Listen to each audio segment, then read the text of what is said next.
നാടകം.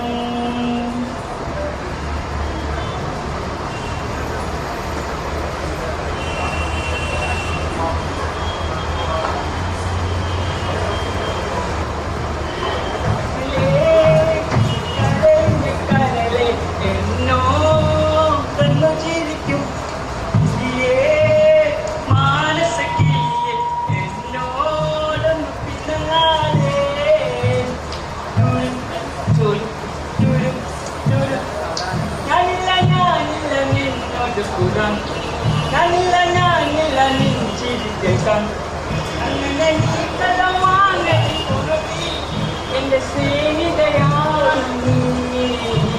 കരളേ കരളിന്റെ കരളെ എന്നോ കൊന്നു ചിരിക്കൂ.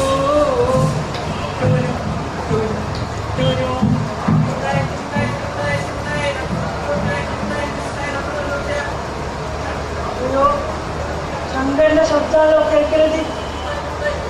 ശങ്കര ശങ്കരനല്ലേ ശങ്കര ശങ്കര പൊട്ട ശങ്കര കണ്ണിച്ചൊന്നല്ല കച്ചുമ്പളം കഴിച്ച ശങ്കര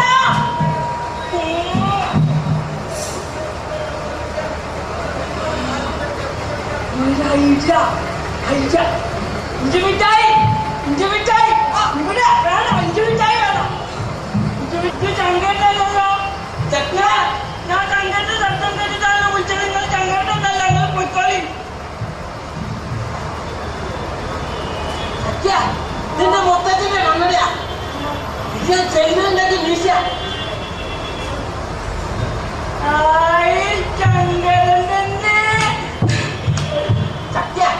ഞാൻ പഞ്ചായത്ത് സംഘടിപ്പിച്ച ഫാൻസി ഡ്രസ് മത്സരത്തിലെ ഇഞ്ചി മിഠായിക്കാരുടെ വേഷം കിട്ടാം. ഒന്നാം സമ്മാനം ഇരിക്കുക. ഞാൻ എന്നും ഇഞ്ചി മിഠായിക്കാരുടെ വേഷം ഇടാൻ പോവാ. നല്ല കച്ചവടമൊക്കെ ഉണ്ട്. ഞാൻ കേട്ടില്ലല്ലോ. ഇഞ്ചി മിഠായി കേട്ടോ. അത് നേരാ. ഞാനിപ്പോ ആരും ഇഞ്ചി മിഠായി പറഞ്ഞാൽ കേൾക്കും. അതിനായിട്ട് എന്റെ ചെവി ഞാൻ ട്യൂൺ ചെയ്ത് വെച്ചിരിക്കാം. ചക്കിക്ക് ഇഞ്ചി മിഠായിടാ. വേണ്ട എന്റെ ഉച്ചയുടെ സാധനം പോവാ. ശങ്കര നീയിപ്പൊ എത്ര രൂപയ്ക്ക് വിറ്റു? ഞാനോ 17 ഉറുപ്പിക്ക്. ഈ ബാക്കി എത്ര ഉണ്ട്? ബാക്കി 49 ഉറുപ്പ കൂടി. 49 ഉറുപ്പല്ലോ. അത് ഞാൻ എടുത്തോളാം. ഹോൾസെയിലായിട്ട് 50 രൂപ ഉണ്ട്. മുഴുവൻ എടുത്തോ.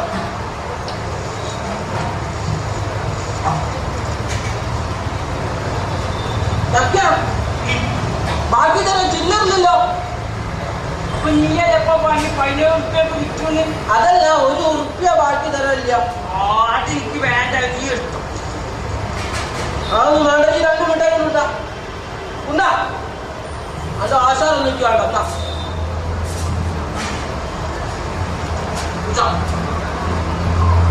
ഇത് ഈ ഫാൾസ് പ്രസ്റ്റീജ് കൊണ്ടോ ശങ്കര ഈ റിച്ചാകാത്തത്. ഈ 100% സത്യസന്ധനാവാൻ നോക്കുക. ഇതൊന്നും കാര്യമില്ല കേട്ടോ ശങ്കര. കാലം ഒരുപാട് മാറ്റങ്ങളാണ് മനുഷ്യരുടെ ഇടയിൽ വച്ചിട്ടുള്ളത്.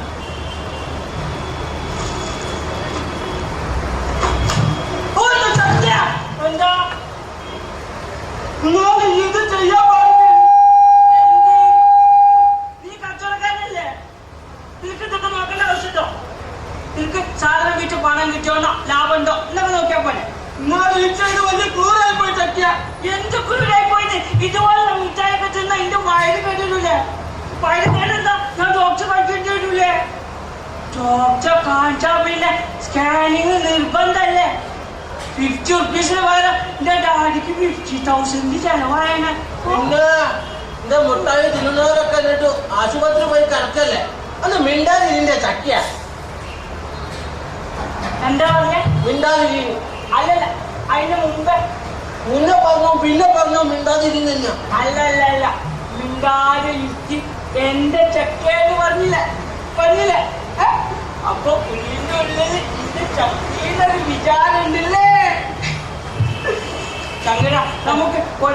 സംസാരിക്കാനല്ലേ മിഠായി മുഴുവൻ ഞാൻ വാങ്ങിയത്. നീ കച്ചവടത്തിനൊന്നും പോകണ്ടല്ല. ദിവസം മുഴുവൻ വിറ്റിരുന്ന പണം ഞാൻ തന്നില്ല. പിന്നെന്താ?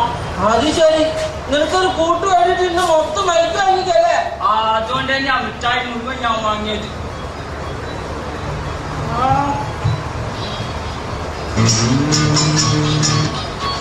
ചെറിയ സാധനം. അമ്മ വിളിക്കാൻ വേണ്ടി ഒരു നേരം പോസ്റ്റ് വിളിക്കാനാ വിളിക്കുന്നത്. നമുക്ക് അമ്മനെ പറ്റിച്ചാലോ? പറ്റിക്കട്ടെ, പറ്റിക്കാൻ പോണേ. താങ്കൾ ഡയൽ ചെയ്ത നമ്പർ ഇപ്പോൾ പരിധിക്ക് പുറത്താണ്. താങ്കൾ ഡയൽ ചെയ്ത നമ്പർ ഇപ്പോൾ പരിധിക്ക് പുറത്താണ്. അമ്മേനെ പറ്റിക്കാൻ തമാശ പറഞ്ഞാണെങ്കിലും അതിനൊരു കാര്യം കിട്ടാ. ചില നേരം നീ പരിധി വിടുണ്ട്. വേണ്ടോ ഈ പറയുന്ന മീനിങ് ഒക്കെ എനിക്ക് മനസ്സിലാവണ്ടേ? മനസ്സിലായാൽ നിനക്ക് നല്ലത്. നമ്മളിപ്പോ എത്ര കാലമായി പരിചയപ്പെട്ടിട്ട്? ഏതാണ്ട് 2 കൊല്ലക്കായില്ലേ?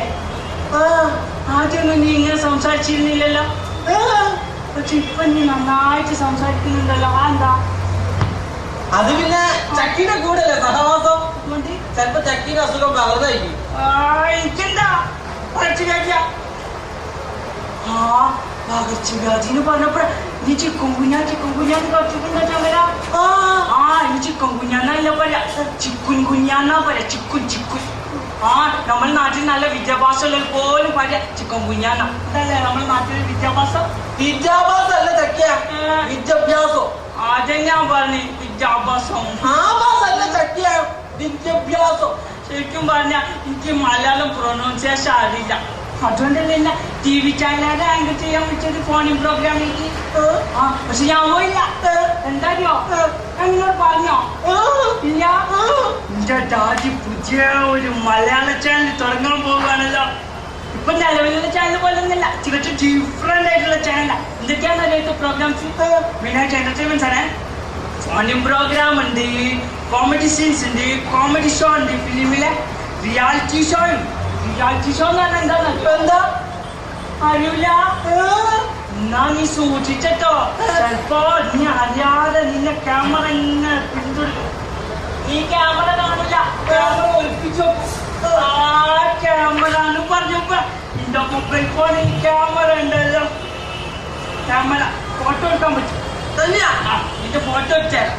ഇത് ഫിലിം ഉണ്ടാ? ഫിലിമൊന്നും ഉണ്ടാവില്ല. ഫിലിമില്ലാതെ ഫോട്ടോ എടുക്കാം. സ്കൂളൊക്കെ പഠിക്കും ഫോട്ടോ എടുത്തു ഫിലിം ഉണ്ടായിരുന്നല്ലോ.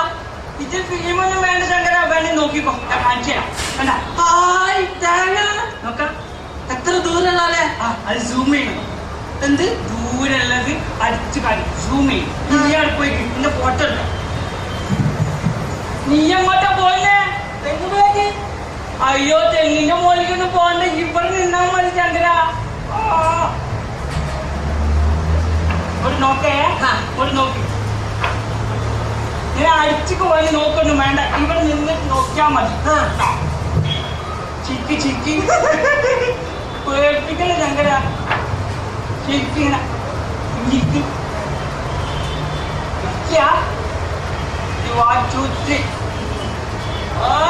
വണ്ടർഫുൾ ആയിട്ടുണ്ട്. നോക്കാം വണ്ടർഫുൾ ആയിട്ടുണ്ട്. ചങ്കര കഴിഞ്ഞിട്ട് നോക്കി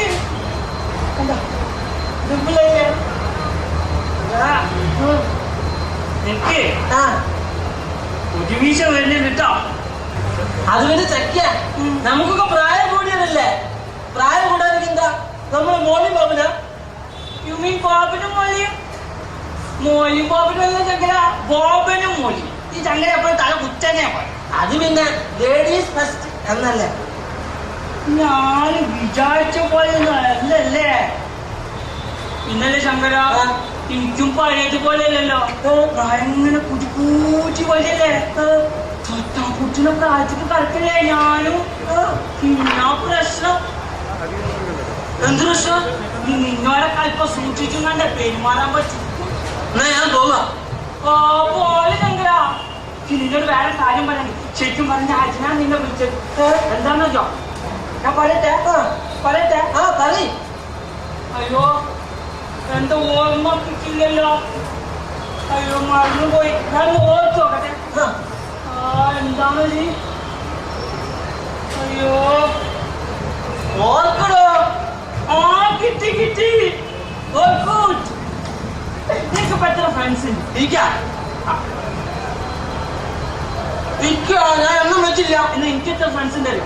5687 ഫ്രണ്ട്സ് ഉണ്ടല്ലോ. മെമ്പറാ. എന്താ? എന്റെ വീട്ടിൽ എനിക്കൊരു കുഞ്ഞുവാവുണ്ടല്ലോ. ആ കുഞ്ഞിനൊരു പേരിടണം. ഇപ്പത്തെ സ്റ്റൈൽ എന്താന്ന് വെച്ചോ പേരിന്റെ? എന്താ? ഡാഡിന്റെ അമ്മേന്റെ പേര് കൂട്ടിരുന്നതാ. അപ്പൊ എന്റെ കുഞ്ഞുവാന്റെ പേരെന്താന്ന് വെച്ചോ? എന്തോ? ചന്തു. അതെങ്ങനെ? എങ്ങനെയാണെന്നോ? എന്റെ ഡാഡിന്റെ പേര് ചന്ദ്രനല്ലേ, അമ്മേന്റെ പേര് ഇന്ദുന്നു. ചന്ദ്രന്റെ പേരിന്റെ ആദ്യത്തെ അക്ഷരം ച, അമ്മേന്റെ പേരിന്റെ അവസാനത്തെ അക്ഷരം എന്തു? ചന്തു. രസല്ലേ പേര്? രസല്ല? അയ്യോ എന്ത് രസല്ലേ? മാറ്റണ പേര്? എന്ത് ഞങ്ങൾ രസല്ല പേര്?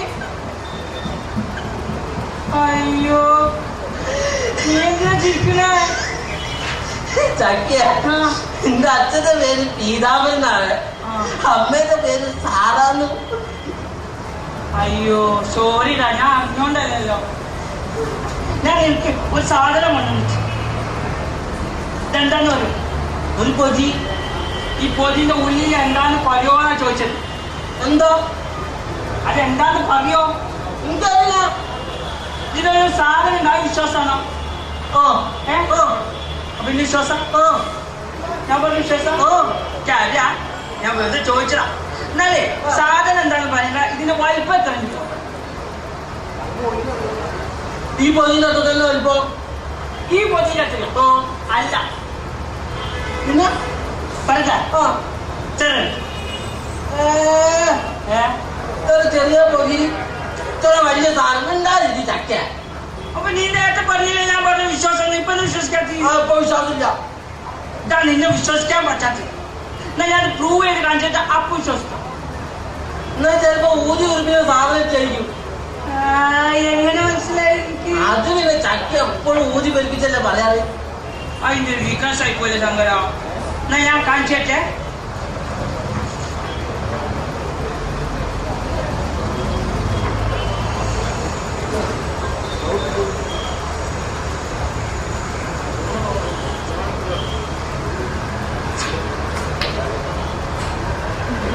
നിന്റെ ഡാഡി ജപ്പാനിൽ നിന്ന് കൊണ്ടുവന്നതാണല്ലോ. ഇതാ ഇത് ഇവിടുത്തെ പെട്ടിക്കട കിട്ടുമല്ലോ. ഇവിടുത്തെ ഇതല്ല, അത് ജപ്പാനിൽ നിന്ന് കൊണ്ടുവന്ന. ജപ്പാനിൽ മാത്രമേ കിട്ടുള്ളൂ. ചക്ക ഇപ്പൊ ജപ്പാനിൽ ചൈനയിൽ സാധനം കൊടുത്ത പെട്ടിക്കട വരെ കിട്ടും. അയ്യോ അയ്യോ, എന്നാ നീ ഇതോണ്ട് കളിച്ചോ. നിനക്ക് കൊണ്ടുവന്നതാ. ഞാൻ ഇതൊക്കെ കളിക്കുന്ന പ്രായ. അപ്പൊ എന്റെ ഡാഡി കൊണ്ടുവന്നിട്ടുണ്ടല്ലോ ഇതിനേക്കാളും വലുത് ഊതി ഉറപ്പിക്കുന്നത്. അത് ഡാഡിക്ക് കളിക്കാനാണ് പറഞ്ഞു. എനിക്കുണ്ട്. ഡാഡിനോട് വന്നിട്ട് അത് വാങ്ങിക്കൊണ്ടുവരാം. വേണ്ടത് വന്നില്ലേ? നീ തോണ്ടി കളിച്ചു വെക്കലാ. വേണ്ട ചക്ക, നിനക്ക് തോന്നി കളിച്ചത് ഇത്ര വലുതായി വിചാരം. വേണ്ട വന്നില്ല. ഞാൻ കൊണ്ട് കളിക്കുന്ന പ്രായമല്ല. കളിച്ചോ. ചക്കയ്ക്ക് ദേഷ്യം വരുന്നു കേട്ടോ. ദേഷ്യം വരുന്നു. ദേഷ്യം പാലിട്ട് ചന്ദ്ര. ദേഷ്യം വന്നാൽ സുഖര് വരും. ഈ പ്രഷർ ഷുഗറൊക്കെ എങ്ങനെ ഉണ്ടാവും? ദേഷ്യം പിടിച്ചിട്ടല്ലേ. ഇത് ഗുണാംഗല പറഞ്ഞത്. ദേഷ്യം പിടിക്കാൻ പോകാൻ തോന്നുമ്പോഴേ നമ്മൾ 100 മുതൽ റിപ്പോർട്ട് തന്നെ മതി. 100, 99, 98, 97 അങ്ങനെ തന്നെ നമ്മുടെ ദേഷ്യം പോവല്ലോ. നീ എണീക്ക, അപ്പൊ നിന്റെ ദേഷ്യം പോവും. എനിക്കോ നിന്റെ ദേഷ്യം പോവും. ദേഷ്യം പോവും. നിനക്കെന്താ എണ്ണ അറിയില്ലേ? ഇതൊന്നും 100 വരെ എണ്ണ അറിയാം. അവൾ താഴോട്ട് എണ്ണ അറിയാത്തോണ്ടല്ലേ സ്കൂൾ ബാക്കി നിർത്തി. അയ്യോ എന്നാ ഞാൻ സഹായിക്കാം. വേണ്ട, ഞാൻ സഹായിക്കാൻ. നിന്റെ ദേഷ്യം പോവില്ലേ? വേണ്ട ചക്ക. സംഗതി എന്നിട്ട് നിന്റെ ദേഷ്യം പോവും. വേണ്ട വേണ്ട വേണ്ട സംഗതി എന്ത്? ചക്ക ഇങ്ങനെ ദേഷ്യം പിടിക്കാൻ ഞാൻ പോകട്ടോ. ഞാൻ പോവൊന്നും വേണ്ട. പറയ്. നമുക്ക് ഒളിച്ചോടി പോയാലോ? എന്താ നീ എന്താ ആലോചിക്കുന്നേ? ഞാൻ സ്വപ്നത്തിൽ പോകുന്ന കാണാത്ത സന്ദർഭം. ചിക്കനും ഡയലോഗ് ഇട്ടേ. അല്ല ശരിക്കും ആലോചിച്ചിട്ട് പറഞ്ഞാ മതി. വേണ്ട, ആലോചിച്ചിട്ട് പറഞ്ഞാ ഞാൻ വെയിറ്റ് ശങ്കര. വേണ്ട, ശങ്കര വേണ്ട കണ്ടോട് പോയി ചന്ദ്ര. അടുത്തേ വരില്ല, എങ്ങനെയാ? അടുത്തേ വരില്ല. സത്യ സത്യ സത്യ സത്യ സത്യ സത്യ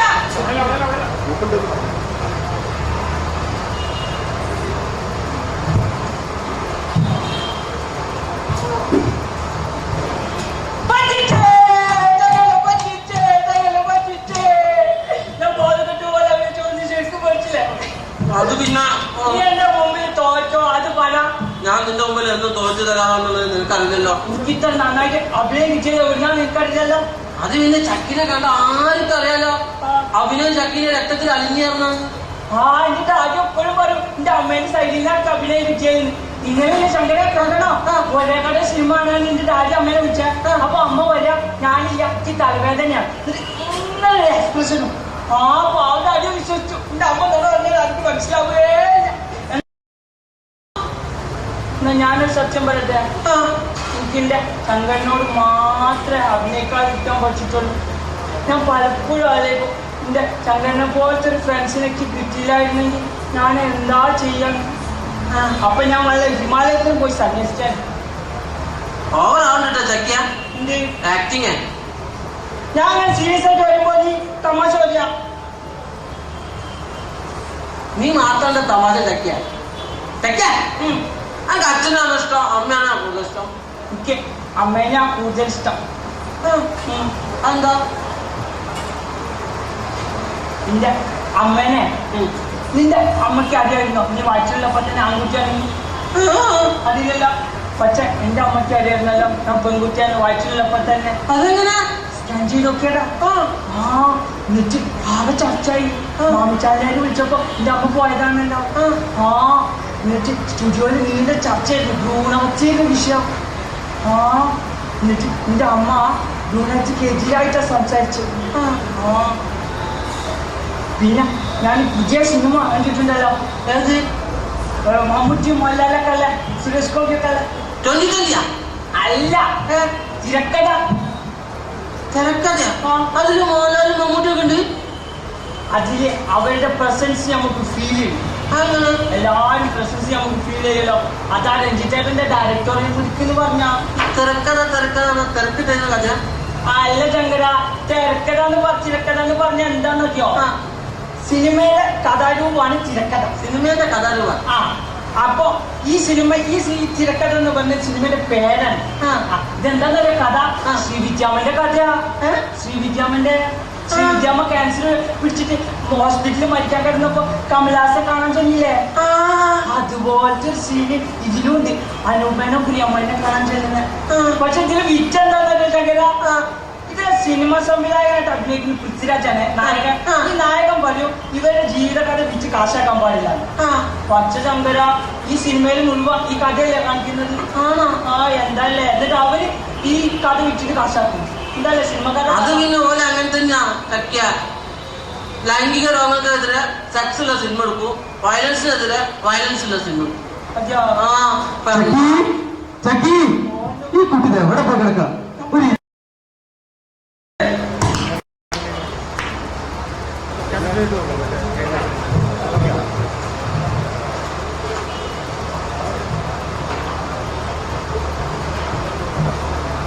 അതെന്താ വെച്ചാലേ പഞ്ചായത്ത് സംഘടിപ്പിച്ച ഫാൻസി ഡ്രസ് മത്സരത്തില് 1ാം സമ്മാനം കിട്ടിയപ്പോ പഞ്ചായത്ത് പ്രസിഡന്റ് എനിക്ക് ഷൈക്കാൻ്റെ തന്നിന്. അതിന്റെ ഈ മണം. ഞങ്ങളുടെ ഈ നാടകം ഇവിടെ പൂർണ്ണമാകും. നിങ്ങൾക്ക് എല്ലാവർക്കും നന്ദി.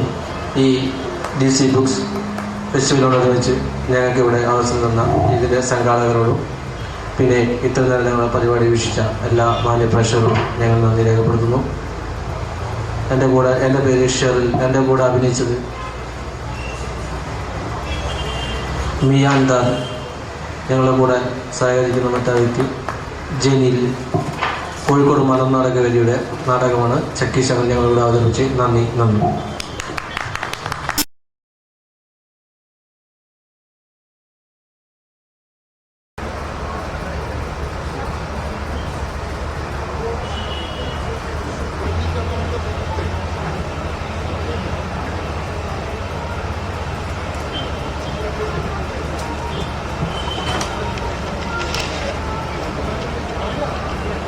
എട്ടാമത് DC അന്താരാഷ്ട്ര പുസ്തകോത്സവത്തോടനുബന്ധിച്ചുള്ള സാംസ്കാരികോത്സവത്തിൻ്റെ 2ാം ദിനത്തിലേക്ക് ഏവർക്കും സ്വാഗതം.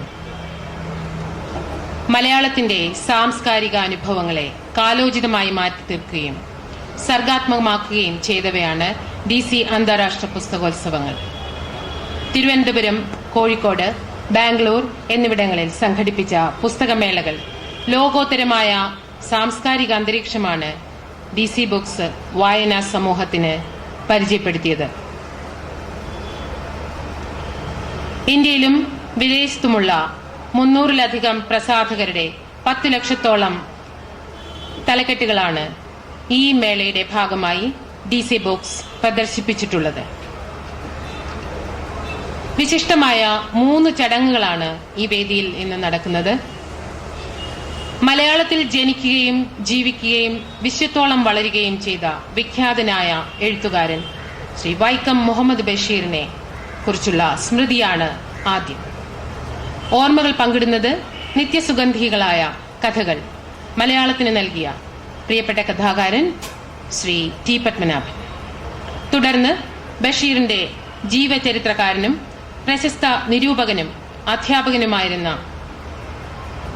MK സാനു മാസ്റ്റർ രചിച്ച കാവ്യതത്വ പ്രവേശിക എന്ന പുസ്തകത്തിന്റെ പ്രകാശനമാണ്. ശേഷം വൈക്കം മുഹമ്മദ് ബഷീറിന്റെ പ്രേമലേഖനം എന്ന രചനയെ ആസ്പദമാക്കി സൂര്യകൃഷ്ണമൂർത്തി സംവിധാനം ചെയ്ത നാടകം ഈ വേദിയിൽ നടക്കും. സാംസ്കാരികോത്സവത്തിലേക്ക് ഏവർക്കും ഒരിക്കൽ കൂടി സ്വാഗതം.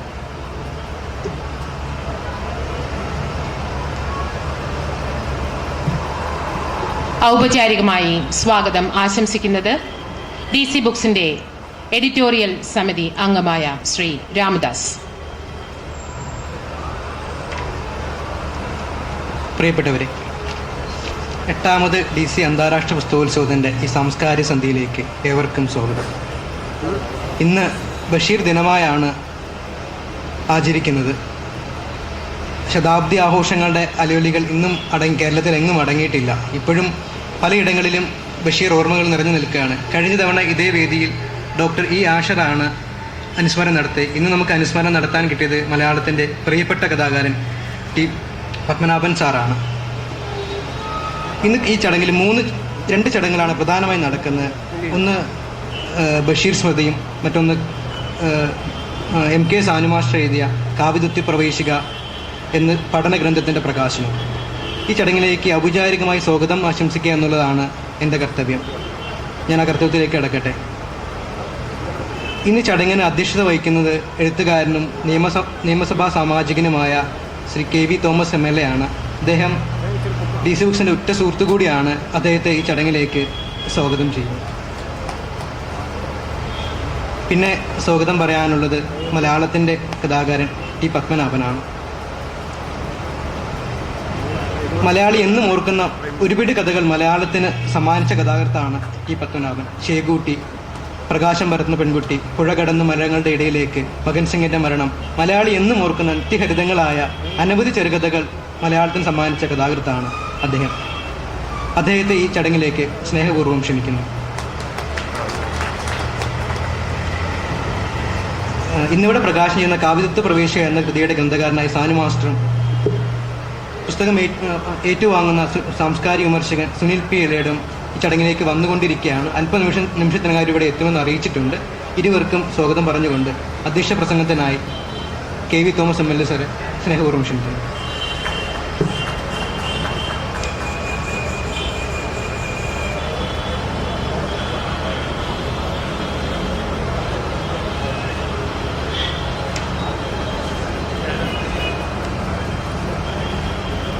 പ്രിയങ്കരനായ സാഹിത്യകാരനും എഴുത്തുകാരനുമായ ശ്രീ പത്മനാഭൻ, DC ബുക്സിൻ്റെ ഈ പ്രദർശനോത്സവത്തിൽ എപ്പോഴും പങ്കെടുക്കുന്ന എറണാകുളത്തെ വായനക്കാരായ സുഹൃത്തുക്കളെ, DC ബുക്സ് എല്ലാ വർഷവും മറൈൻ ഡ്രൈവിൽ ഇതുപോലുള്ള പുസ്തകോത്സവങ്ങൾ നടത്താറുണ്ട്. ധാരാളം വായനക്കാരെ ആകർഷിക്കുന്ന ഒരു വലിയ ഉത്സവമാണ് ഇവിടെ നടക്കുന്നത്. ആയിരക്കണക്കിന് പുസ്തകങ്ങൾ വിറ്റുപോകുന്നു. അതോടനുബന്ധിച്ച് പ്രഗത്ഭരായ എഴുത്തുകാർ പങ്കെടുക്കുന്ന ധാരാളം സംവാദങ്ങൾ ഇവിടെ നടക്കുന്നുണ്ട്. ഇന്ന് പ്രശസ്തനായ മലയാളത്തിൻ്റെ എഴുത്തുകാരൻ വൈക്കം മുഹമ്മദ് ബഷീറിനെ കുറിച്ചുള്ള ചിന്തകളാണ് പുറത്തു വരുന്നത്. സാനുമാഷ് എഴുതിയ പുസ്തകം പ്രകാശിപ്പിക്കുന്നു. ശ്രീ ടി പത്മനാഭൻ വൈക്കം മുഹമ്മദ് ബഷീറിനെ കുറിച്ചുള്ള അദ്ദേഹത്തിൻ്റെ അനുസ്മരണം ഇവിടെ നടത്തി. ഇങ്ങനെ ഒരു സാഹിത്യ സംവാദം ഇവിടെ നടക്കുകയാണ്. കുറേ കൂടി കഴിഞ്ഞപ്പോൾ ആളുകൾ വീണ്ടും വരുമെന്ന് എനിക്കറിയാം. ഏതായാലും ഈ പരിപാടി സമയബന്ധിതമായി ആരംഭിച്ച് ചർച്ചകളിലൂടെ മുന്നോട്ട് നീങ്ങട്ടെ എന്ന് ആശംസിച്ചുകൊണ്ട് ഞാൻ എൻ്റെ വാക്കുകൾ ചുരുക്കുന്നു.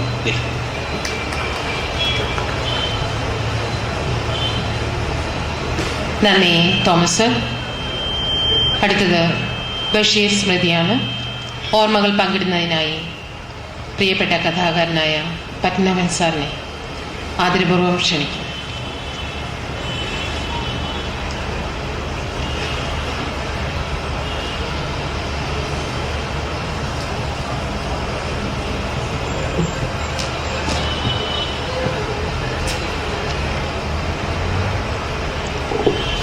സുഹൃത്തുക്കളെ,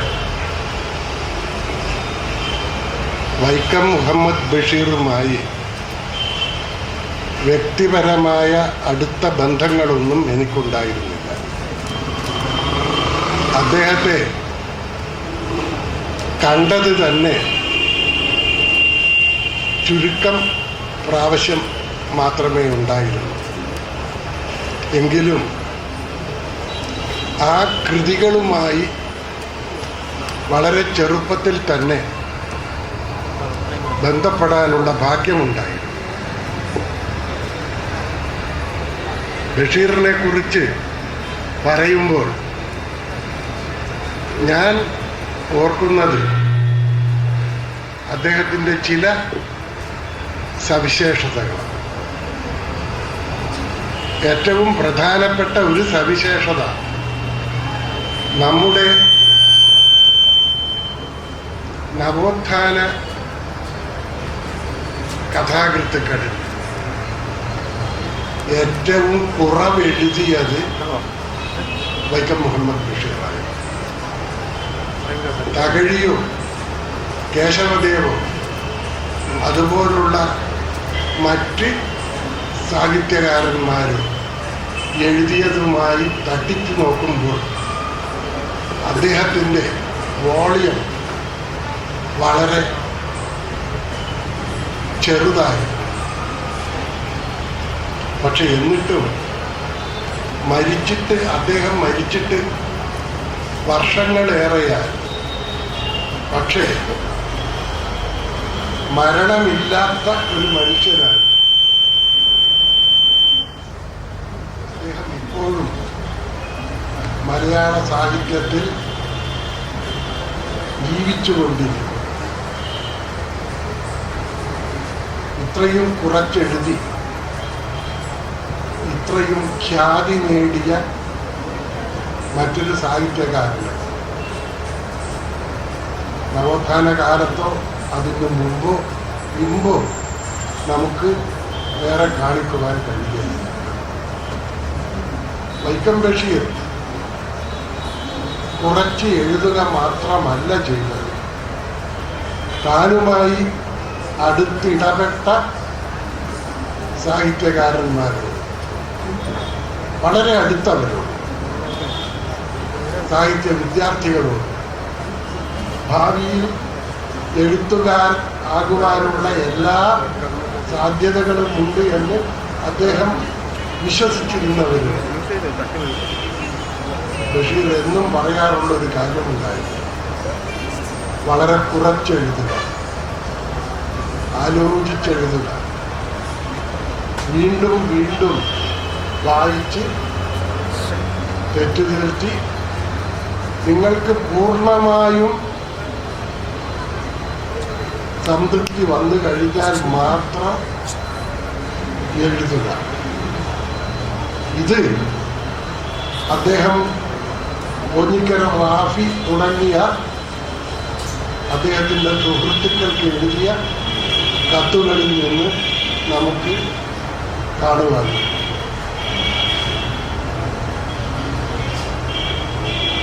അദ്ദേഹത്തിൻ്റെ ജീവിത വീക്ഷണം, ദർശനം, അദ്ദേഹത്തിൻ്റെ അനുഭവങ്ങൾ ഇവയെക്കുറിച്ചൊക്കെ ഏവർക്കും അറിയാവുന്ന കാര്യമാണ്. ഒരു എഴുത്തുകാരനാകുന്നതിന് അനുഭവങ്ങൾ എത്രത്തോളം പ്രയോജനപ്പെടും എന്നത് അദ്ദേഹത്തിൻ്റെ ജീവിതത്തിലേക്ക് നോക്കിയാൽ നമുക്ക് മനസ്സിലാകുന്നതാണ്.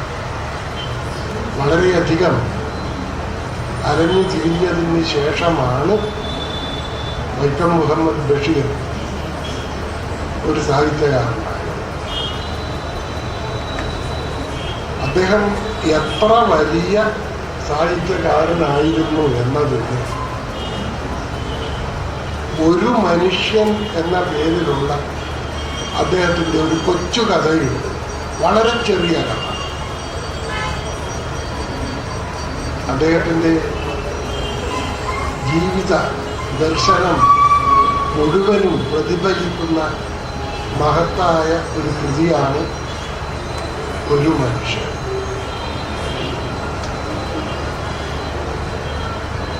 ധാരാളം ദുഃഖങ്ങൾ അനുഭവിച്ച വ്യക്തിയായിരുന്നു വൈക്കം മുഹമ്മദ് ബഷീർ. പക്ഷെ എങ്കിലും തൻ്റെ കൃതികളിലൊന്നിലും ആ ദുഃഖം അദ്ദേഹം പുറത്തേക്ക് കാണിച്ചില്ല. എന്തിനേയും ഒരു മന്ദഹാസം കൊണ്ട് പൊതിയുവാനുള്ള കഴിവ് അദ്ദേഹത്തിനുണ്ടായിരുന്നു.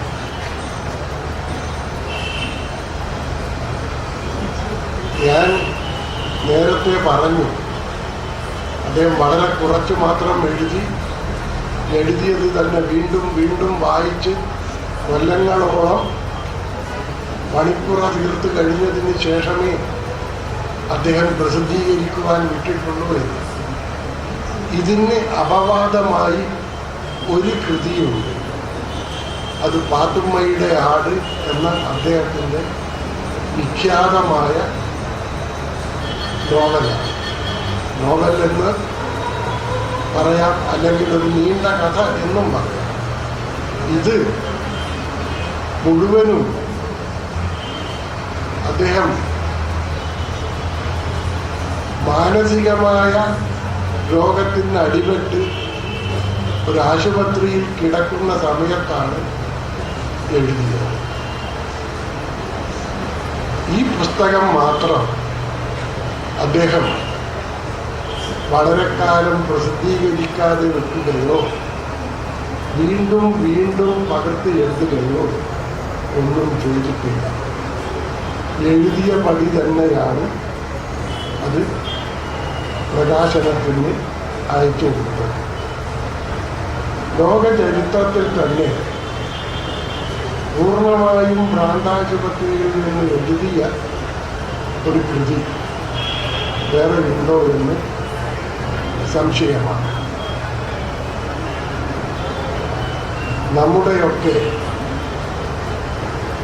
മനസ്സിനെ വളരെയധികം സ്വാധീനിച്ച, ഭാഷയിൽ ഒരു വിപ്ലവം തന്നെ സൃഷ്ടിച്ച ഈ നല്ല മനുഷ്യൻ്റെ അവസാന കാലം ദുഃഖഭൂയിഷ്ടമാണ്.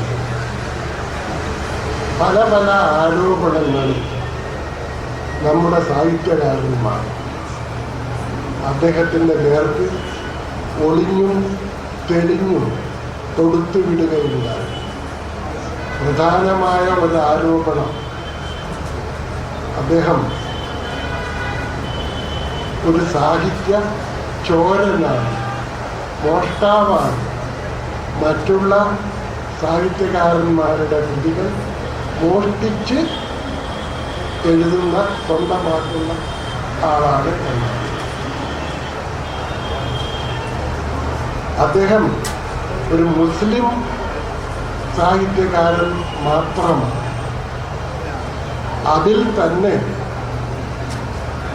NP മുഹമ്മദ്, PA മുഹമ്മദ് കോയ, ഇങ്ങനെ കുറേ ആളുകളുടെ പേര് പറഞ്ഞ് അവരുടെയൊക്കെ പിറകിൽ മാത്രം നിൽക്കുവാൻ അർഹതയുള്ള ഒരു സാഹിത്യകാരൻ മാത്രമാണ് വൈക്കം മുഹമ്മദ് ബഷീർ എന്നും ആരോപണം ഉണ്ടാകുന്നത്. ഇതിൽ എന്നെ ഏറ്റവും ദുഃഖിപ്പിക്കുന്ന ഒരു കാര്യം, ഈ കാലത്ത് അദ്ദേഹം കോഴിക്കോട്ടായിരുന്നു, ബേപ്പൂരിൽ കോഴിക്കോട്ടായിരുന്നു താമസിക്കുന്നത്. ഈ ആരോപണങ്ങൾ വരുന്ന കാലം കോഴിക്കോട്ട് വലിയ ഒരു സുഹൃത്ത് വലയം എപ്പോഴും അദ്ദേഹത്തെ ചുറ്റിപ്പറ്റി ഉണ്ടായിരുന്നു. വലിയ വലിയ എഴുത്തുകാർ തങ്ങളുടെ വരുതിയിൽ വളരെ വലിയ വാരികകളും ദിനപത്രങ്ങളുമൊക്കെ ഉള്ളവരടങ്ങുന്ന സംഘം. ഇവരെല്ലാവരും തങ്ങൾ ബഷീറിൻ്റെ സുഹൃത്തുക്കളാണ്, ബഷീറിൻ്റെ ശിഷ്യന്മാരാണ് എന്ന് പറയുന്നതിൽ ഊറ്റം കൊള്ളുന്നവരുമാണ്. ഒരാളും അദ്ദേഹത്തെ തടുക്കുക, അദ്ദേഹത്തിൻ്റെ എതിരായി വന്ന ആരോപണങ്ങൾ തീർത്തും അടിസ്ഥാനരഹിതങ്ങളായിരുന്നു. എന്നിട്ടും ഒരു ശിഷ്യനോ അല്ലെങ്കിൽ ഒരു സുഹൃത്തോ അദ്ദേഹത്തിന് വേണ്ടി മാറുകാട്ടുവാൻ ഇവിടെ ഉണ്ടായിട്ടില്ല. ഇതൊരു ചരിത്ര സത്യമാണ്. പക്ഷേ അദ്ദേഹത്തിൻ്റെ ശിഷ്യനോ സുഹൃത്തോ അല്ലാത്ത ഞാൻ ഇതിന് മറുപടി എഴുതിയിട്ടുണ്ട്. അതുകൊണ്ട് വിഷമങ്ങളും എനിക്കുണ്ടായിട്ടുണ്ട്. അത് വേറെ കാര്യം. നട്ഹാംസൻ എന്ന വിദേശ സാഹിത്യകാരൻ വിശപ്പിനെ പറ്റി എഴുതി. പക്ഷേ അദ്ദേഹത്തെക്കാളും കൂടുതലായി തന്നെ വിശപ്പ് എന്താണ് എന്നറിയുന്ന വൈക്കം ബഷീറിന് നട്ഹാംസൻ്റെ പുസ്തകം വേണോ വിശപ്പിനെ കുറിച്ച് മനസ്സിലാക്കുക? അങ്ങനെ പലതും. ഇതിലേറ്റവും വലിയൊരു രസം, ഇംഗ്ലീഷിൽ ഇത് ഞാൻ മുമ്പ് എഴുതിയിട്ടുണ്ട്. ഇംഗ്ലീഷിൽ അമേരിക്കൻ സാഹിത്യത്തിൽ ലവ് സ്റ്റോറി എന്ന പേരിൽ ഒരു നോവലുണ്ട്, പ്രണയകഥ. ഇത് വളരെയേറെ പ്രകീർത്തിക്കപ്പെടുകയും വിറ്റഴിക്കപ്പെടുകയും ചെയ്ത ഒരു കൊച്ചു പുസ്തകമാണ്. എറിക് സഗാൽ എന്നു പേരായ അമേരിക്കൻ എഴുത്തുകാരനാണ് ഈ ലവ് സ്റ്റോറി എഴുതിയത്.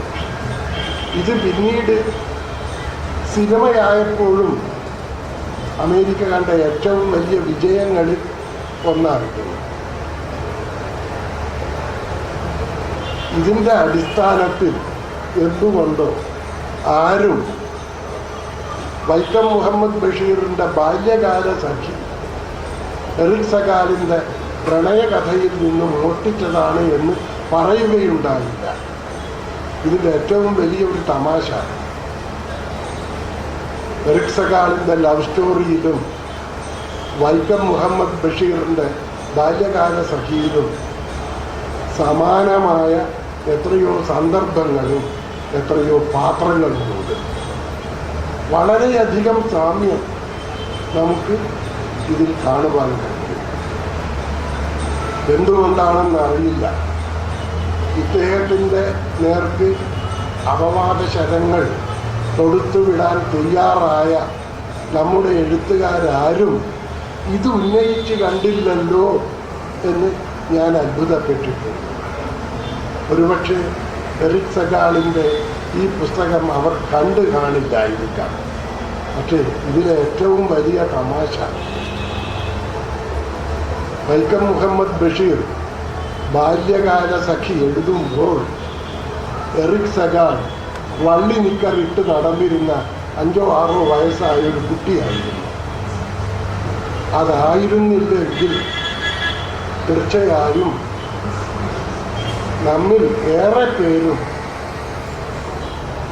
ബഷീർ എറിക് സഗാളിൻ്റെ പുസ്തകം കോപ്പിയടിച്ചു എന്ന് പറയുവാൻ അല്പം പോലും മടിക്കുകയില്ലായിരുന്നു എന്ന് വേണം പറയുക.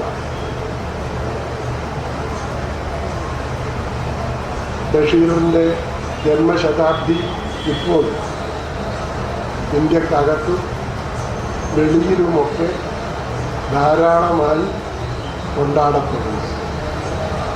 അത്രയും നല്ലത്. ബഷീറിൻ്റെ ഈ സ്മരണ നിലനിർത്തുവാൻ സത്യത്തിൽ ഏറ്റവും അധികം സേവനം അനുഷ്ഠിച്ചിട്ടുള്ളത് DC ബുക്സ് ആണ് എന്നത് ഒരു സത്യമാണ്. DC കിഴക്കേ മുറിയിൽ നിന്ന് തുടങ്ങിയ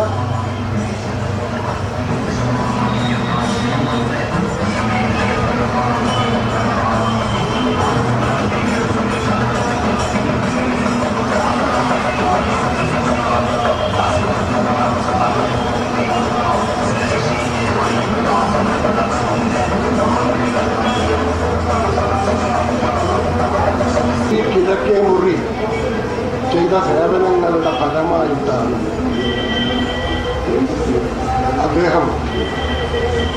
അദ്ദേഹത്തിൻ്റെ കൃതികൾ ഇന്നും ഏറെ ഓർമ്മിക്കപ്പെടുന്നു.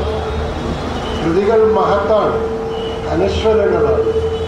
പക്ഷെ അതുകൊണ്ട് മാത്രമായിട്ടില്ല. ഈ ഒരു ഭാഗ്യം മലയാളത്തിൽ മറ്റൊരെഴുത്തുകാരനും ലഭിച്ചിട്ടില്ല എന്നത് ഒരു സത്യം. ബഷീർ മരണമില്ലാത്ത മനുഷ്യനായി നമ്മുടെ സാഹിത്യത്തിൽ ജീവിക്കുന്നു. അദ്ദേഹത്തിനെതിരായി അപവാദ പ്രചാരണം ചെയ്ത സാഹിത്യകാരന്മാർ, നിരൂപകന്മാർ, കോളമെഴുത്തുമാർ ഇവരെല്ലാവരും വിസ്മരിക്കപ്പെട്ടും കഴിഞ്ഞിരിക്കുന്നു. ബഷീർ നീണാൾ വാഴട്ടെ എന്ന് പ്രാർത്ഥിച്ചുകൊണ്ട് ഞാൻ എൻ്റെ ഈ പ്രസംഗം അവസാനിപ്പിച്ചു. നന്ദി പത്മനാഭൻ സർ.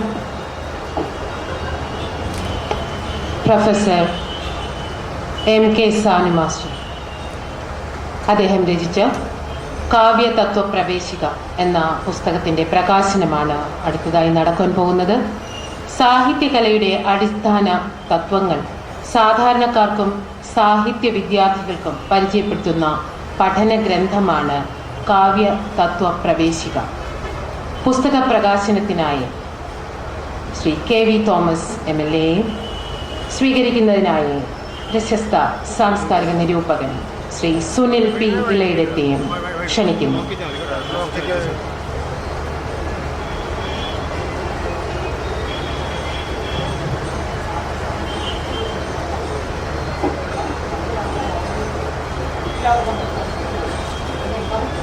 കാവ്യ തത്വ പ്രവേശിക, രചന പ്രൊഫസർ MK സാനു, പ്രകാശിപ്പിക്കുന്നത് ശ്രീ KV തോമസ് MLA, സ്വീകരിക്കുന്നത് ശ്രീ സുനിൽ P. ഇളയിടം, വേദിയിൽ ശ്രീ T. പത്മനാഭനും സാനു മാസ്റ്ററും.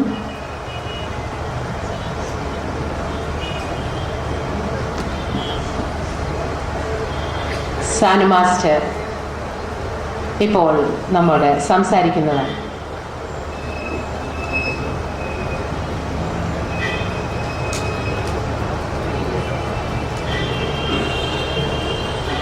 പ്രിയപ്പെട്ടവരെ,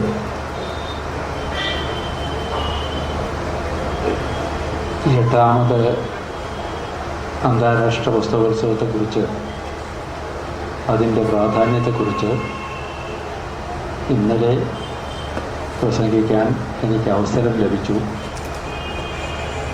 ലഘുവെങ്കിലും അതിൻ്റെ പ്രാധാന്യം വിശദമാക്കുന്ന ഒരു പ്രസംഗം ചെയ്തു എന്നാണ് എൻ്റെ ഓർമ്മ. ഇന്ന് ഞാൻ രചിച്ച ഒരു പുസ്തകം പ്രകാശിപ്പിക്കുക എന്ന കാരുണ്യമാണ് DC ബുക്സ് ഇവിടെ പ്രകടിപ്പിച്ചത്. അതിന് നന്ദി പറയുകയല്ലാതെ മറ്റെന്താണ് ഞാൻ ചെയ്യുക എന്നെനിക്ക് നിശ്ചയമില്ല. പുസ്തകത്തെക്കുറിച്ച് പുസ്തകം വായിക്കുന്നവരാണ്, രചിക്കുന്നവരല്ല അഭിപ്രായം പറയേണ്ടത്. അവർക്ക് അത് ഹൃദ്യമാകുമെങ്കിൽ ഞാൻ അവതരിപ്പിക്കുന്ന ആശയങ്ങൾ വ്യക്തമായി മനസ്സിലാക്കാൻ കഴിയും എന്നുണ്ടെങ്കിൽ ഞാനതിൽ കൃതാർത്ഥനായി. മലയാളത്തിൽ DC ബുക്സിന് നിലവാരമുള്ള പുസ്തകങ്ങൾ പ്രസിദ്ധീകരിക്കുന്ന കാര്യത്തിൽ ഏകാന്തമായ സ്ഥാനമാണ് ഉള്ളത്. മറ്റൊരു പ്രസാധക സംഘവും മാനദണ്ഡത്തിന് ഇത്രത്തോളം പ്രാധാന്യം നൽകുന്നില്ല എന്നാണ് ഞാൻ കാണുന്നത്. DC ബുക്സ് കേരളത്തിലും വിദേശത്തുമുള്ള ഗ്രന്ഥകാരന്മാരുടെ നിലവാരമുള്ള പുസ്തകങ്ങൾ പ്രസിദ്ധപ്പെടുത്തുന്നതിലൂടെ മലയാളത്തിൻ്റെ സാഹിത്യാഭിരുചി മെച്ചപ്പെടുത്തുക മാത്രമല്ല, മലയാളികളുടെ ആസ്വാദനാഭിരുചിയെ വിശ്വസാഹിത്യവുമായി ബന്ധപ്പെടുത്തുക കൂടി ചെയ്യുന്നുണ്ട്. ആ സാംസ്കാരിക ദൗത്യത്തിൻ്റെ ഭാഗമായിട്ടാണ് ഈ പുസ്തകോത്സവം വളരെ ചിട്ടയോടും ആകർഷകത്വത്തോടും കൂടി DC ബുക്സ് എല്ലാ വർഷവും ഇവിടെ സംഘടിപ്പിക്കുന്നത്. അതിനോട് ചേർത്ത് പലതരം കലാപ്രകടനങ്ങൾ നടത്തുന്നത് സാഹിത്യത്തിന് ഇതര കലകളുമായുള്ള ബന്ധം അനുവാചകരെ ബോധ്യപ്പെടുത്തുന്നതിന് ഉപകരിക്കുകയും ചെയ്യും. അങ്ങനെ DC ബുക്സ് വർഷം തോറും ഇവിടെ നടത്തുന്ന ഈ പുസ്തകോത്സവത്തിന് ഒരു യാഗത്തിൻ്റെ വിശുദ്ധിയും ഉത്സവത്തിൻ്റെ ആനന്ദവും അനുവാചകരിൽ പകരാൻ കെൽപ്പുണ്ട്. അത് വർഷം തോറും നടക്കണം എന്ന് നഗരവാസികളായ ഞങ്ങൾ, ഇവിടുത്തെ നമ്മുടെ വളരെ ബഹുമാനപ്പെട്ട MLA ഇവിടെയുണ്ട്, ഞങ്ങളെപ്പോലുള്ളവർ, ഞാനിവിടുത്തെ ഒരു എളിയ പൗരനെന്ന നിലയിൽ, പൊതുപ്രവർത്തകനെന്ന നിലയിൽ ഞങ്ങൾ രണ്ടുപേരും വർഷം തോറും ഈ പുസ്തകോത്സവം ഇവിടെ വരണമെന്നും വ്യവസായ നഗരം എന്ന് അറിയപ്പെടുന്ന ഈ നഗരത്തിന് ഒരു സാംസ്കാരിക മുഖം പ്രദാനം ചെയ്യുന്നതിന് പരിശ്രമിക്കണമെന്നും പ്രസാധകരോട് അപേക്ഷിക്കുന്നു. ആ അപേക്ഷ DC ബുക്സിൻ്റെയും രവി DCയുടെയും മറ്റ് ഭാരവാഹികളുടെയും മുമ്പിൽ സമർപ്പിക്കുക എന്നതല്ലാതെ മറ്റൊന്നും ഈ സന്ദർഭത്തിൽ എൻ്റെ ചുമതലയിലില്ല. നിങ്ങൾക്കെല്ലാവർക്കും നന്ദി പറഞ്ഞുകൊണ്ട്, നിങ്ങളെ നമസ്കരിച്ചുകൊണ്ട് ഞാൻ എൻ്റെ വാക്കുകൾ അവസാനിപ്പിക്കുന്നു.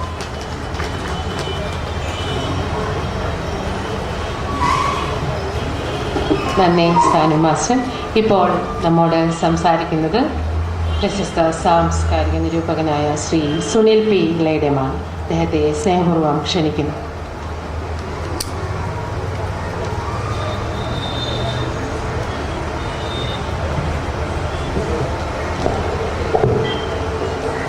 ആദരണീയരായ പ്രഭാഷകരെ, പ്രിയ സുഹൃത്തുക്കളെ,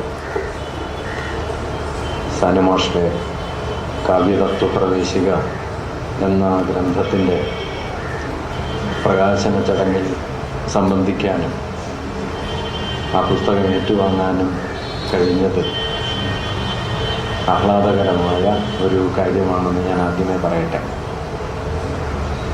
മലയാളിയുടെ സാംസ്കാരിക ജീവിതത്തെ സംബന്ധിച്ചിടത്തോളം സാനു മാസ്റ്റർ അതിലെ പ്രധാനപ്പെട്ട അധ്യായങ്ങളിലൊന്നായി ജീവിക്കാൻ ആരംഭിച്ചിട്ട് ഏറെക്കാലമായി എന്ന് നിങ്ങളെപ്പോലെ തന്നെ ഞാനും മനസ്സിലാക്കുന്നുണ്ട്. നമ്മുടെ സാഹിത്യ വിചാരത്തിൻ്റെ പല മേഖലകളിൽ വ്യാപരിക്കുകയും ജീവചരിത്രകാരനായും സാഹിത്യ നിരൂപകനായും പ്രഭാഷകനായുമെല്ലാം കഴിഞ്ഞ അരനൂറ്റാണ്ട് കാലത്തോളം കേരളീയ സാംസ്കാരിക അന്തരീക്ഷത്തിൽ തൻ്റെ സാന്നിധ്യം നിലനിർത്തുകയും ചെയ്ത പ്രതിഭാശാലിയായ ഒരു അധ്യാപകനാണ് സാൻ മാസ്റ്റർ.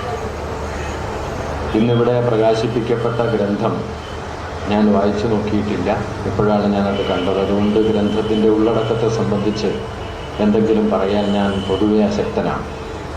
എങ്കിലും ഈ ഗ്രന്ഥം കാവ്യതത്വപ്രവേശികയാണ് എന്നതുകൊണ്ട് സാഹിത്യത്തെ താത്വികമായി സമീപിക്കാനോ വിശദീകരിക്കാനോ ശ്രമിക്കുന്ന ഒന്നാണത് എന്നതുകൊണ്ട് അത്തരമൊരു സംരംഭത്തിൻ്റെ അല്ലെങ്കിൽ അത്തരം സംരംഭങ്ങളുടെ പ്രസക്തിയെ സംബന്ധിച്ചോ സവിശേഷതയെ സംബന്ധിച്ചോ ഉള്ള ഒന്ന് രണ്ട് ആശയങ്ങൾ സൂചിപ്പിക്കാമെന്ന് ഞാൻ കരുതുന്നു.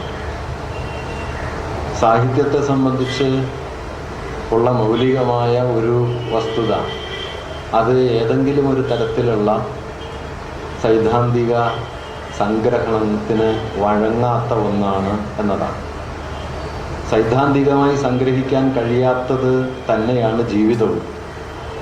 പക്ഷേ ജീവിതത്തെ നാം മനസ്സിലാക്കാൻ നടത്തുന്ന ഏത് ശ്രമത്തിലും സൈദ്ധാന്തികമെന്നോ പരികൽപ്പനാപരമെന്നോ പറയാവുന്ന സംഗ്രഹണ ശ്രമങ്ങളുണ്ടാവും. ചരിത്രമെന്ന് നാം വിളിക്കുന്നത് മനുഷ്യജീവിതത്തെ ഏതെല്ലാമോ തരത്തിൽ വിശദീകരിക്കാനുള്ള നിരവധിയായ ശ്രമങ്ങളാണ്. ഈ ശ്രമങ്ങളിൽ ഏതെങ്കിലും അന്തിമമായി ചരിത്ര യാഥാർത്ഥ്യത്തെ വിശദീകരിക്കുന്നതിന് പര്യാപ്തമായി എന്ന് നാം കരുതാറില്ല. ഓരോ തരത്തിലുള്ള വിശദീകരണ പദ്ധതികളും ഓരോ തരത്തിലുള്ള കാഴ്ചകളെ ഉൽപ്പാദിപ്പിക്കുകയും ഓരോ തരം അറിവുകളെ മുമ്പോട്ട് കൊണ്ടുവരികയും പുതിയ ഒരു നോട്ടം, പുതിയ ഒരു പ്രേരണ, പുതിയൊരു പ്രഭാവം രൂപപ്പെടുന്ന സമയത്ത് നാം മനസ്സിലാക്കിയതിനപ്പുറത്തേക്ക് ഇതിനെ കൊണ്ടുപോകേണ്ടതുണ്ട് എന്ന ഒരു സമ്മർദ്ദം രൂപപ്പെടുന്ന സമയത്ത് പുതുതായ വ്യാഖ്യാനത്തിന് വിധേയമായി കൊണ്ടിരിക്കുകയും ചെയ്യുന്ന ഒന്നാണ്. അതുകൊണ്ട് ചരിത്രപരമായ അറിവ് എന്നത് അഥവാ ചരിത്ര വിജ്ഞാനം എന്നത് ചരിത്രത്തെ ആകമാനമായി ഉൾക്കൊള്ളുന്ന ഒന്നല്ല. ചരിത്രത്തെ ആകമാനം ഉൾക്കൊള്ളുന്ന ചരിത്ര വിജ്ഞാനം ചരിത്രരചനയെ പ്രചോദിപ്പിച്ചുകൊണ്ടിരിക്കുന്ന ഒരു അസന്നിഹിത ഹേതുവാണ് എന്നേ പറഞ്ഞുകൂടും. എപ്പോഴും ചരിത്രം എഴുതാൻ പുറപ്പെടുന്നവർ സമഗ്രവും സമ്പൂർണവുമായൊരു ചരിത്രത്തെ ലക്ഷ്യം വയ്ക്കുമെങ്കിലും സമഗ്രവും സമ്പൂർണവുമായൊരു ചരിത്രം വാസ്തവത്തിൽ അസാധ്യമായ ഒന്നാണ്. ഇത് മനുഷ്യജീവിതമോ അല്ലെങ്കിൽ സാഹിത്യകൃതിയോ ചരിത്രേതരമായി നിലനിൽക്കുന്നത് കൊണ്ടല്ല, മറിച്ച് ചരിത്രമെന്ന് നാം മനസ്സിലാക്കി വരുന്ന ആശയരൂപങ്ങൾ അവയുടെ പരികൽപ്പന ക്രമങ്ങൾക്ക് അപ്പുറത്തേക്ക് ഉള്ള ഒരു പോക്ക് യാഥാർത്ഥ്യത്തിനുണ്ട് എന്നതുകൊണ്ടാണ്. സാഹിത്യത്തിൻ്റെ മൗലികമായ ഒരു പ്രാധാന്യം സാഹിത്യത്തെ മുൻനിർത്തിക്കൊണ്ടാണ് ഒരുപക്ഷെ സമീപകാലത്ത് ചരിത്ര പഠനത്തിലെ ഏറ്റവും പുതിയ ശാഖകൾ വികസിച്ചു വന്നത്. സാഹിത്യത്തെ എന്നല്ല, എഴുത്തിനെ മുൻനിർത്തിക്കൊണ്ട്. അത് ഷേക്സ്പിയർ സാഹിത്യത്തെയും അതേസമയം തന്നെ 17-ാം നൂറ്റാണ്ടിലെ കച്ചവടക്കണക്കുകളെയും തുറമുഖത്ത് വന്നുപോയ മനുഷ്യർ കുറിച്ചിട്ട ഓർമ്മക്കുറിപ്പുകളെയും ഒരുപോലെ ഉപയോഗപ്പെടുത്തിക്കൊണ്ട് 17-ാം നൂറ്റാണ്ടിൻ്റെ യൂറോപ്പിൻ്റെ ചരിത്രം, ഇംഗ്ലണ്ടിൻ്റെ ചരിത്രം വിശകലനം ചെയ്യാൻ ശ്രമിക്കുന്ന ചരിത്ര പഠന പദ്ധതി ഒരുപക്ഷെ ചരിത്ര വിചാര മേഖലയിൽ ഏറ്റവും അവസാനമുണ്ടായിട്ടുള്ള ഒരു പ്രധാനപ്പെട്ട ശ്രമമാണ്. ഇവിടെ എന്താണ് നാം കാണുന്നത് അല്ലെങ്കിൽ എന്താണ് സംഭവിക്കുന്നതെന്ന് ചോദിച്ചാൽ, ചരിത്രം എന്ന് നാം മനസ്സിലാക്കി വരുന്നതിനപ്പുറത്തേക്ക് അഥവാ ചരിത്ര വിജ്ഞാനത്തിൻ്റെ ക്രമങ്ങൾക്കകത്തേക്ക് സംഗ്രഹിക്കപ്പെടാത്ത യാഥാർത്ഥ്യങ്ങളെ അടയാളപ്പെടുത്തിക്കൊണ്ട് ഭാവിക്ക് വേണ്ടി, ഭാവിയിലേക്കോ പുതിയ വായനകൾക്കോ വേണ്ടി തുറന്നു വയ്ക്കപ്പെട്ട സാമഗ്രികളായിരിക്കാനായിട്ട് എഴുത്തിന് കഴിയുന്നു എന്നതാണ്. ഒരുപക്ഷെ ബഷീറിനെ പോലെ ഒരു എഴുത്തുകാരൻ ഇന്ന് തുടരുന്നതിൻ്റെ പ്രധാനപ്പെട്ട കാരണങ്ങളിലൊന്നും ഇത് തന്നെയാണ്. ബഷീർ നേരത്തെ ഇവിടെ സൂചിപ്പിച്ചതുപോലെ, അനുസ്മരണ പ്രഭാഷണത്തിൽ ആദരണീയനായ ശ്രീ പത്മനാഭൻ സൂചിപ്പിച്ചതുപോലെ, ബഷീർ നമ്മുടെ നവോത്ഥാന സാഹിത്യകാരന്മാരിൽ കുറച്ച് എഴുതിയ ഒരാളാണ്. ഒരുപക്ഷെ നമ്മുടെ സമുദ്ധാന സാഹിത്യത്തിൻ്റെ അതിരുകൾക്കകത്ത് നിന്ന് എഴുതാതിരുന്ന ഒരാളുമാണ്. നമ്മുടെ നവോത്ഥാന സാഹിത്യം മനുഷ്യനെന്ന കേവല ആദർശത്തെ മുൻനിർത്തിക്കൊണ്ടും മാനുഷികതയുടെ ഉന്നത പ്രാകാരങ്ങളെ മുൻനിർത്തിക്കൊണ്ടും എഴുതിയ സമയത്ത് ഇതിൽ നിന്ന് ഭിന്നമായ മനുഷ്യാനുഭവങ്ങളെ, ഇതിൽ നിന്ന് ഭിന്നമായ അരികു ലോകങ്ങളെ, ഒരുപക്ഷെ തമസ്കരിക്കപ്പെടുകയോ ഇകഴ്ത്തപ്പെടുകയോ ചെയ്യുന്ന ലോകങ്ങളെ നർമ്മത്തിൻ്റെയും ആസ്വദനീയമായ മാനവികതയുടെയും ചേരുവകൾക്കകത്ത് അവതരിപ്പിച്ചുകൊണ്ട് നാം ഇരുട്ടിലേക്ക് നീക്കി നിർത്തിയ അരികു ലോകങ്ങളെക്കുറിച്ച് അന്നേ പറഞ്ഞിരുന്ന ഒരാളായിരുന്നു ബഷീർ. ബഷീറിൻ്റെ കൃതികളിൽ ഇപ്പോൾ സ്ഥലം അദ്ദേഹത്തിൻ്റെ പ്രധാനപ്പെട്ട ഒരു സങ്കല്പമാണെന്ന് നമുക്കറിയാം. സ്ഥലത്തെ പ്രധാന ജീവനായും ആനവാരിയും പൊൻകുരിശായും പല കൃതികളിലും സ്ഥലം എന്നൊരു കൽപ്പന കടന്നു വരുന്നുണ്ട്. ഈ സ്ഥലം എന്ന കൽപ്പനയുടെ മൗലികമായ പ്രാധാന്യം നമ്മുടെ നവോത്ഥാന സാഹിത്യം ദേശരാഷ്ട്രപരമായ ഒരു സ്ഥലഭാവനയ്ക്കകത്ത് അക്കാലത്തെ എഴുത്തുകളെ പൊതുവെ കൊണ്ടുവന്ന് നിർത്തിയപ്പോൾ, അഥവാ ആധുനികമായ മനുഷ്യരു സങ്കല്പങ്ങളും ആധുനികമായ വികാരലോകങ്ങളും ആധുനികമായ രാഷ്ട്രഘടനയും പ്രവർത്തിക്കുന്ന ഇടമായി സ്ഥലത്തെ ഭാവന ചെയ്തപ്പോൾ, ഇതിൽ നിന്ന് ഭിന്നമായ ഒരു സ്ഥലത്തെ നവോത്ഥാന കാലത്ത് തന്നെ അവതരിപ്പിച്ച ഒരാളായിരുന്നു ബഷീർ എന്നത് അദ്ദേഹത്തിൻ്റെ വളരെ പ്രധാനപ്പെട്ട ഒരു സംഭാവനയാണ്. ഇപ്പോൾ അതിരാണിപ്പാടമോ എണ്ണപ്പാടമോ പോലുള്ള ഒരു സ്ഥലമല്ല പിൽക്കാലത്ത് നമ്മുടെ എഴുത്തിൽ വികസിച്ചു വരാനിരിക്കുന്ന അരികുലോകങ്ങളുടെ പ്രാഗ്രൂപമായിട്ടാണ് ബഷീറിൻ്റെ സ്ഥലം നിലനിൽക്കുന്നത്. അതായത് നിങ്ങൾക്കതിനെ സംഗ്രഹിക്കാൻ പറ്റില്ല. നിങ്ങൾക്കതിനെ രാഷ്ട്രയുക്തിയിലേക്കോ രാഷ്ട്രത്തിൻ്റെ ക്രമീകൃതമായ വ്യവസ്ഥയിലേക്കോ യുക്തിപരതയിലേക്കോ സംഗ്രഹിക്കാൻ പറ്റാത്തൊരനുഭവസ്ഥാനം മനുഷ്യനിലുണ്ടെന്നും ഈ അനുഭവസ്ഥാനത്തെ അഭിസംബോധന ചെയ്യുന്ന സമയത്ത് ഒരുപക്ഷെ നവോത്ഥാനത്തിൻ്റെ സ്വാധീനം അത്ര പ്രബലമായ ഒരു കാലത്ത് അതിന് ഇങ്ങനെ ഒരു പരിതപരിഹാസങ്ങളുടെ ഒരു അതിർത്തിക്കകത്ത് നിലനിർത്തേണ്ടി വരുമെന്നും മനസ്സിലാക്കിക്കൊണ്ടുള്ള ഒരു എഴുത്ത് ബഷീർ നടത്തുകയുണ്ടായി. ഞാൻ പറഞ്ഞു വരുന്നൊരു കാര്യം, ബഷീറിൻ്റെ എഴുത്ത് ഇന്ന് തുടരുന്നത് വാസ്തവത്തിൽ നമ്മുടെ ചരിത്രത്തിൽ നമ്മുടെ ആലോചനകളിൽ ഇടം കിട്ടാതെ പോയ മനുഷ്യാനുഭവങ്ങളുടെ ഏതെല്ലാമോ ലോകങ്ങളെ മുൻകൂറായി അടയാളപ്പെടുത്തുകയും പിൽക്കാലത്തെ വായനയ്ക്ക് പര്യാപ്തമായ മട്ടിൽ അതിനെ അവശേഷിപ്പിക്കുകയും ചെയ്യുന്നു എന്നതുകൊണ്ടാണ്. ഈ പിൽക്കാല വായനയുടെ ചില ക്രമങ്ങളെ മുമ്പോട്ട് വയ്ക്കുകയാണ് വാസ്തവത്തിൽ സാഹിത്യ സിദ്ധാന്തങ്ങൾ ചെയ്യുന്നത്. സാഹിത്യ സിദ്ധാന്തം, ഞാനിവിടെ പറയാൻ ശ്രമിക്കുന്നൊരു കാര്യം, ഏത് സാഹിത്യ സിദ്ധാന്തവും സാഹിത്യത്തെ അന്തിമമായി വിശദീകരിക്കാൻ പര്യാപ്തമല്ല. പക്ഷെ അതേസമയം തന്നെ ഓരോ സാഹിത്യ സിദ്ധാന്തവും വായനയുടെയും ആ വായനയെ രൂപപ്പെടുത്തുന്ന സാംസ്കാരിക പ്രകരണത്തിൻ്റെയും അതിൻ്റെ പിന്നാമ്പുറത്തുള്ള സാമൂഹികവും രാഷ്ട്രീയവും ചരിത്രപരവുമായ ബലങ്ങളുടെയും ആകത്തുകയ്ക്കകത്ത് നിന്നുകൊണ്ട് ഒരു കാഴ്ചയെ മുമ്പോട്ട് കൊണ്ടുവരാനാണ് ശ്രമിക്കുന്നത്. അങ്ങനെ ഒരു കാഴ്ച മുമ്പോട്ട് വരുന്ന സമയത്ത് അത് നാം മനസ്സിലാക്കിയ ജീവിത യാഥാർത്ഥ്യത്തിന് പുറത്തുള്ള ഒന്നിലേക്കുള്ള ഒരു വാതിലായി തീരുന്നു. നിശ്ചയമായിട്ടും എഴുത്ത് ഇതിനെയും കവിഞ്ഞു പോകും. വലിയ എഴുത്തിൻ്റെ ഗുണം അത് കരകവിഞ്ഞുകൊണ്ടേയിരിക്കുന്ന ഒന്നാണ് എന്നതാണ്. ആശാനെ നമുക്കിന്ന് പല നിലയിൽ വായിക്കാൻ കഴിയുന്നതും ആശാന്റെ കാവ്യസ്ഥലങ്ങൾ, ആശാന്റെ ഭാവനാസ്ഥലങ്ങൾ നമ്മുടെ മുഖ്യധാരാസ്ഥലങ്ങൾ ഒന്നുമല്ല എന്ന് മനസ്സിലാക്കാൻ കഴിയുന്നതും ചുടലപ്പറമ്പിലും വിന്ധ്യപർവ്വതത്തിൻ്റെ സാനുക്കളിലും അല്ലെങ്കിൽ ദേവാനദിയുടെ തീരങ്ങളിലും ഇരുട്ടുമൂടി നിൽക്കുന്ന വനാന്തരങ്ങളിലും ആശാന്റെ നായികാനായകന്മാർ പ്രണയിച്ച് ജീവിച്ചതിൻ്റെ പൊരുളെന്ത് എന്ന് തെരഞ്ഞു പോവുകയും ചെയ്യുന്ന സമയത്ത് ഒരുപക്ഷെ മുഖ്യധാരാ സ്ഥലം എന്നത് സവർണ സ്ഥലമായിരുന്നു എന്നതുകൊണ്ടും ഈ സവർണ സ്ഥലത്തെ, ഈ സവർണ ശരീരത്തെ മറികടക്കുക എന്ന ഒരു താല്പര്യം ആശാന്റെ അനുരാഗ കൽപ്പനയ്ക്ക് പിന്നിലുണ്ടായിരുന്നു എന്നതുകൊണ്ടും ആശാൻ അനുരാഗത്തെ മാംസബദ്ധമല്ലാതാക്കുകയും ആശാന്റെ അനുരാഗത്തിൻ്റെ പശ്ചാത്തലങ്ങൾ, ആശാന്റെ അനുരാഗം അരങ്ങേറിയ സ്ഥലങ്ങൾ ഇമാതിരി ഏതെങ്കിലുമൊക്കെ ആയിത്തീരുകയും ചെയ്തു എന്നിന്ന് പുതുതായിട്ട് മനസ്സിലാക്കപ്പെടുന്നുണ്ട്. ഇത് അവസാനത്തെ മനസ്സിലാക്കലാണെന്നല്ല ഞാൻ പറഞ്ഞു വരുന്നത്. ഇത് ആശാന്റെ കാവ്യഭാവന പ്രവർത്തനക്ഷമമായിരുന്ന, അതിൽ പ്രഭാവം ചെലുത്തിക്കൊണ്ടിരുന്ന ചില സാധ്യതകളെ, ചില പ്രമേയങ്ങളെ കണ്ടെടുക്കാനും വിശദീകരിക്കാനും ഉള്ളതാണ്. ഇത് ആശാന്റെ ഒരു സ്വകാര്യ പ്രശ്നമല്ല, കവിതയുടെ സ്വകാര്യ പ്രശ്നമല്ല, മറിച്ച് അനുഭൂതിയുടെ ചരിത്രം എന്ന് പറയുന്ന ഒന്നാണ്. ഇങ്ങനെ അനുഭൂതിയുടെ ചരിത്രത്തെ പുതുതായി കണ്ടെടുത്ത് അനുഭൂതികൾ എന്നത് ചരിത്രപരമായി രൂപപ്പെട്ടു വന്ന ഒന്നാണെന്ന് മനസ്സിലാക്കിക്കൊണ്ട് ഇതിൻ്റെ പ്രേരണകളെ വിശദീകരിക്കാനുള്ള വ്യാപകമായൊരു ശ്രമം എന്ന നിലയ്ക്കാണ് വാസ്തവത്തിൽ സമീപകാലത്ത് സാഹിത്യ പഠനങ്ങൾ, സാഹിത്യത്തെക്കുറിച്ചുള്ള ആലോചനകൾ സിദ്ധാന്തപരമാകുന്ന ഒരു വഴിയിലേക്ക് തിരിഞ്ഞത്. അങ്ങനെ തിരിയുമ്പോൾ ഒരു വലിയ പ്രശ്നം എന്തെന്ന് വെച്ചാൽ സാഹിതീയതയെ സംബന്ധിക്കുന്ന, സാഹിത്യത്തിൻ്റെ സൗന്ദര്യാത്മകതയെ സംബന്ധിക്കുന്ന ഒരതിർത്തിക്കകത്ത് പലപ്പോഴും അത് ഒതുങ്ങി നിന്നേക്കും എന്ന് കരുതിക്കൂടാ. അങ്ങനെ ഒതുങ്ങി നിൽക്കാതെ വരികയും ഷേക്സ്പിയറെ കുറിച്ച് പഠിക്കുന്ന സമയത്ത് സ്റ്റീഫൻ ഗ്രീൻബ്ലാറ്റ് ചെയ്യുന്ന ഒരു കാര്യം 17-ാം നൂറ്റാണ്ടിലെ യൂറോപ്യൻ തുറമുഖങ്ങളിലെ കച്ചവടത്തിൻ്റെ കണക്കെടുത്തിട്ട് ഈ കണക്കും ഷേക്സ്പിയർ സാഹിത്യവും ചേർത്ത് വെച്ച് ഒരു വായന നടത്താൻ കഴിയുമോ എന്നാണ്. കൊളോണിയൽ